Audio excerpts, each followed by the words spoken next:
natin yung pangkapul mamaya. Hindi ka naman nagpapasok sa trabaho eh. Wala eh. Tamad-tamad mo kasi. Wala tayo tuloy mo sa akin. Inabog na. Buko. Wala tayong bigas doon. Wala na.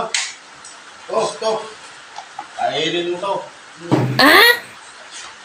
Yun na lang ang kainin natin. Wala na. Wala tayo pagbiling bigas. Lagi na lang ganito. What? What the fuck? Araw-araw.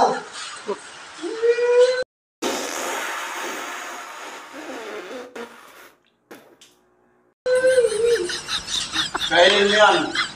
Kasi, yun yung nakikita sa atin eh. Buko na lang. Hinagod. Buko kanina. Buko ngayon. Buko na naman bukas. Kainin mo yan.